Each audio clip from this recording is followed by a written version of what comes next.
আমরা এখন এসেছি কুয়াকাটার কাওয়ারচরে সূর্যোদয় দেখার জন্য।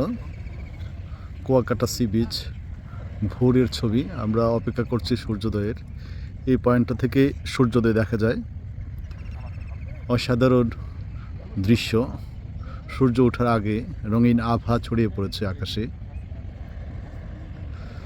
এটা কুয়াকাটার মূল বিচ থেকে মোটামুটি ভালোই দূরে, প্রায় 45 মিনিট লাগছে আমাদের এখানে আসতে।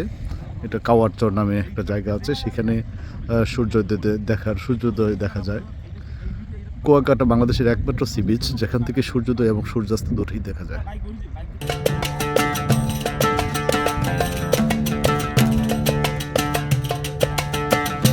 এই জায়গার নাম কি? এটা কাওয়ারচর।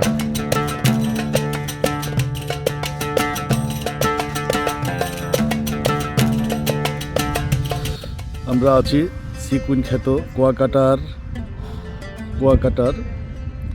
কাওয়ার বিচে, কাওয়ারচরে, যেখানে সূর্যোদয় দেখা যায়। আমরা অতি ভোরে মোটরসাইকেলে করে এসেছি সূর্যোদয় দেখতে, কিন্তু দুর্ভাগ্য সম্ভবত দেখা যাবে না। আকাশ কিছুটা মেঘাচ্ছন্ন থাকলেই সূর্যোদয় দেখার সৌভাগ্য হয় না।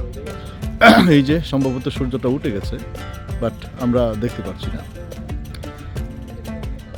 বাংলাদেশের একমাত্র সি বিচ যেখান থেকে সূর্যোদয় এবং সূর্যাস্ত দুটোই দেখা যায়, সিকুইন খ্যাত এই Kuakata sea beach. Kuakata sea বিচের কাওয়ারচরে এসেছি আমরা সূর্যোদয় দেখতে, যেটা মেইন সি বিচ থেকে মোটরসাইকেলে আসতে আমাদের প্রায় 1.5 ঘন্টা লেগেছে, অর্থাৎ 45 মিনিট সময় লেগেছে। এসেছি কাওয়ারচরে।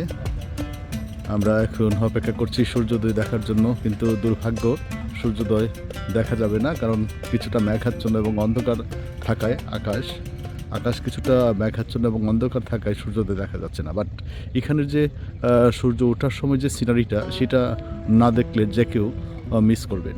অসাধারণ একটা দৃশ্য ফুটে উঠেছে। একপাশে ঝাউবন, বড় বড় ঝাউবন, বড় বড় ঝাউ গাছ। এই যে অনেক পর্যটক এসেছে এখানে সূর্যোদয় দেখার জন্য। বাট সূর্যোদয় দেখা না গেলেও এখানের যে সিনারি, দিস ইজ এক্সেলেন্ট।